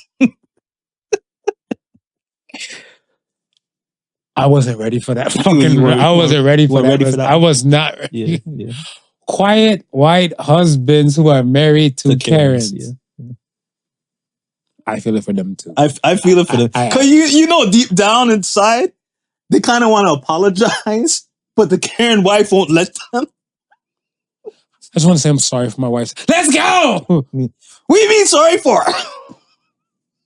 Oh my gosh. I feel so sorry for them. I feel sorry for them. Yeah. I feel so, yeah. Yeah, they have it rough, bro. They have it rough. I felt it. You felt For a second, I thought I was Caucasian just a while ago. I felt it. Yeah, bro. They have it rough. Yikes. All right. On to the next. Damn, I feel sorry for them. Yeah. We don't have to start a fund. For real. Whoa. We'll do our Patreon first, and then we'll start the fund for you guys. Next question comes from H Money. What is something you think about all the time? I'm gonna keep it a buck. Every time I look at the moon, I think about how the moon landing is like so fake. Every time I look at the moon, it could be a full moon night, it could be a crescent moon night, something. Yeah. I just think about the moon. It's like, it never fails. It's like, let it be nightfall. If I'm driving, right. I think if I'm driving at night and it's a clear sky and I see it, I'm looking like, these fuckers in this video, like that. Who brought the camera crew? Like the camera was there already. shit's not being pressed down or floating off. You know what I'm saying? Who's holding the camera? Who's holding the camera? These are the only 3 people. Like, I think about it all the time. I look at the moon. I don't know why. My brain and stuff, but it just can't stop, won't stop. Every on time some you look Diddy at the shit. moon? Yeah. I was like,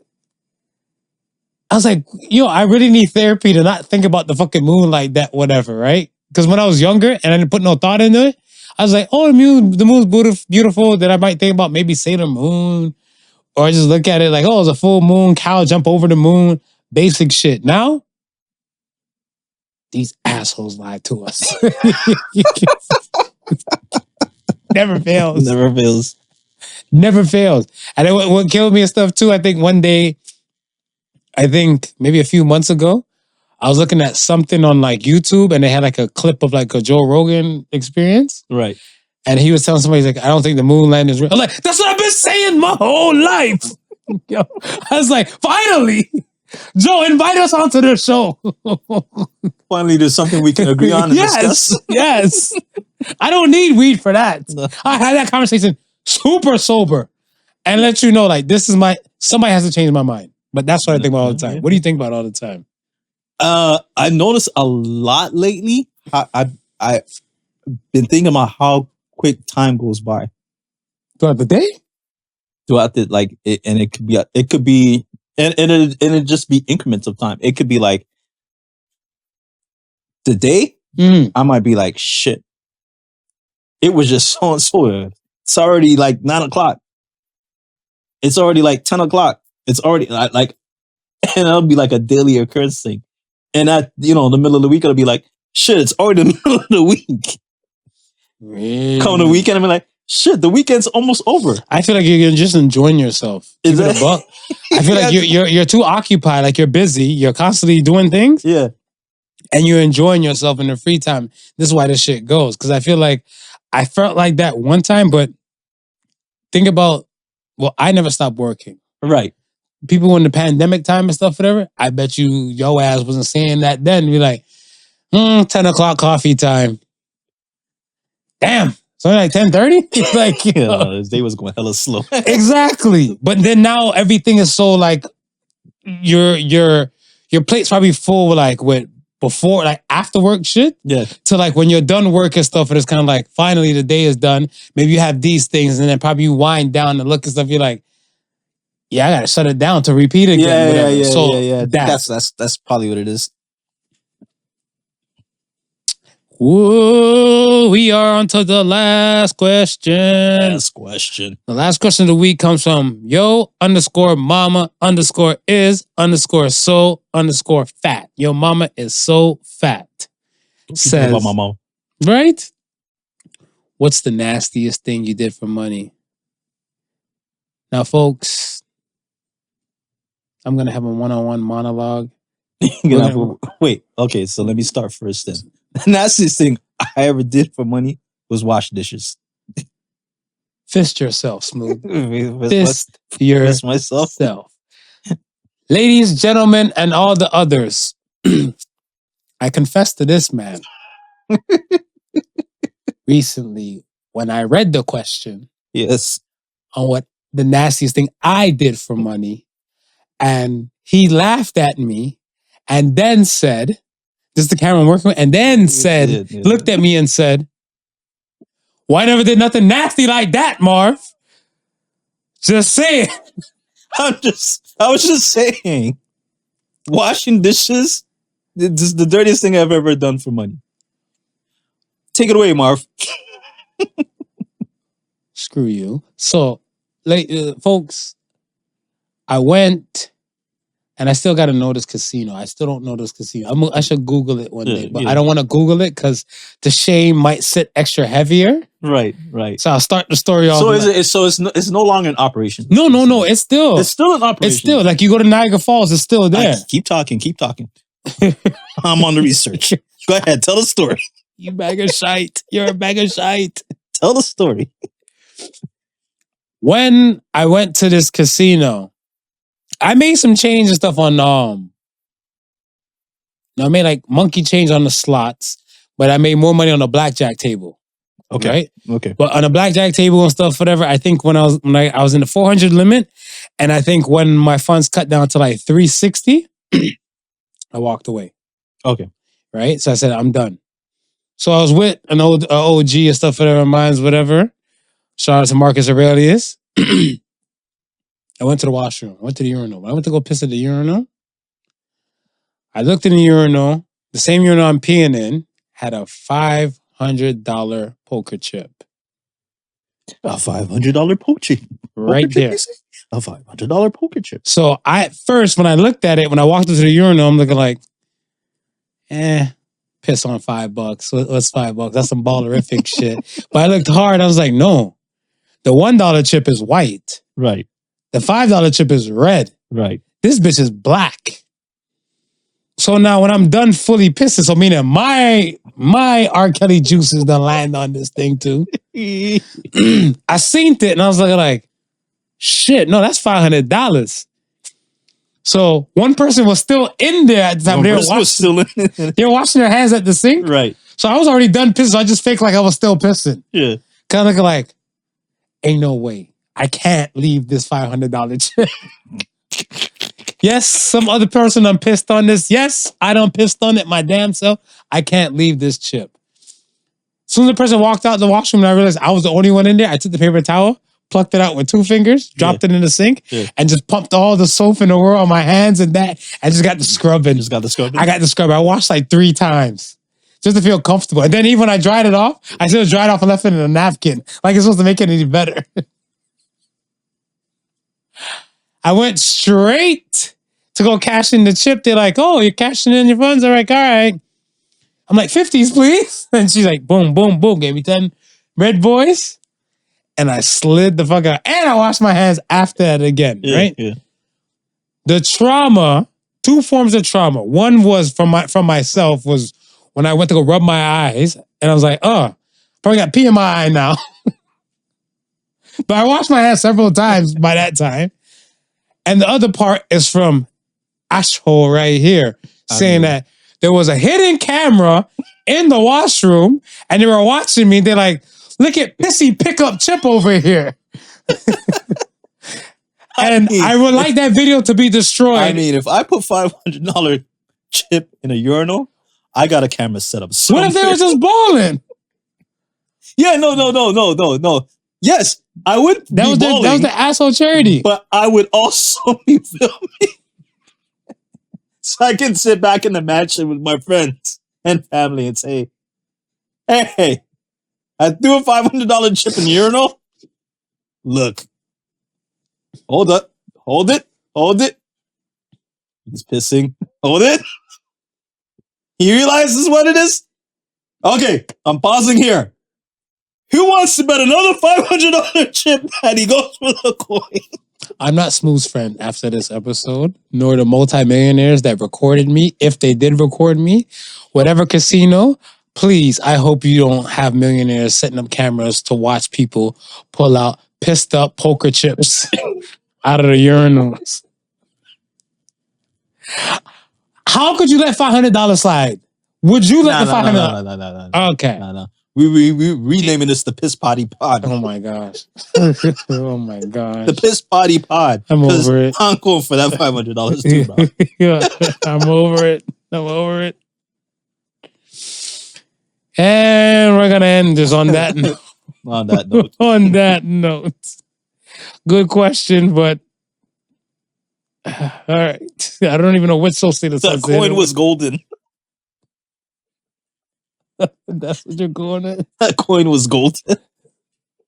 Always pick up a golden coin. Soul state of sun. You're an ass. You're having too much fun on my trauma.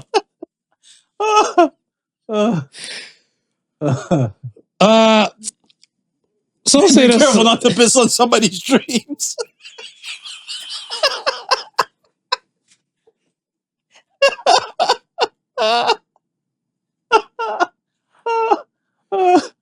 Yo, so say the Suns. So says the Suns. I like that. So says the Suns. Be careful not to piss on nobody's dreams. Yeah. Yes. Well, I pissed on some of my own that day. But you reclaimed it though. You reclaimed the dream. So I okay. reclaimed it. It's okay. It's just a trauma. This was years ago. This is over 10 years ago. Oh shit. And I still can't shake it. This is way before pandemic, way before all that. I was like, it's $500. Like I had a it's debate. $500, man. Listen, man. Listen. I'm with you on that one. I'm not gonna. I might have looked around first to see if there are any plastic gloves first, but I some way somehow that coin is leaving with. I was just moving so fast, yeah. Because when I was telling one of my peoples and stuff afterwards, they're like, "Why don't you just go into the stall and grab like the seat covers for the toilets? Because those things are waterproof and all that type of stuff, whatever, right?" Yeah. But I'm like, but I still have to wash it off. Yeah. Whatever, right? And I'm like, yeah, if I had like rubber gloves, it would have been an idea. But listen, man, the last thing you got to move quickly because the last thing you want to do is fight somebody else for that piss coin. Two grown ass men fighting over a pissed up coin in the urinal. Yeah, no, that's what you don't want to do. How do you explain that story to your family? Yo, I don't understand. Like, I'm so glad I did it on a low key and stuff. Whatever. I'm like, but I just hope I wasn't recorded. I mean, Smooth made me think about some things. So I was looking like, I mean, technology was there for like cameras. Technology was back. It was there back then. It was there back then. My trauma. I mean, but just like I said, it could just be just a rich asshole, and it only gets played at the rich asshole parties. Yeah, but I want to go to those parties one day just to say hi. Not to be like, oh, it's Piss Potty Boy. But what are you talking about? Roll the tape. Is that not you? No, a lot of people say that I look like Alvin Williams, and that guy looks like Alvin Williams too. It might be doppelgangers. Are you sure? I'm like, positive. Piss positive? No, we're done. Don't piss on your jeans, folks. Yo, we're done. We're done. Once again, thank you for listening to the Podical Sons podcast. Like, comment, subscribe, all the above. Hit like, hit that subscribe button. Glad you can see us on YouTube and all over. Website as well. Thanks again. Once again, thank you for listening to Podical Sons. Remember, the difference between the genes and stupidity is that genes has its limits. Clearly, stupidity and piss does not. Peace or piss. The Podical Sons was not your average Joseph and Sofa King Marvelous.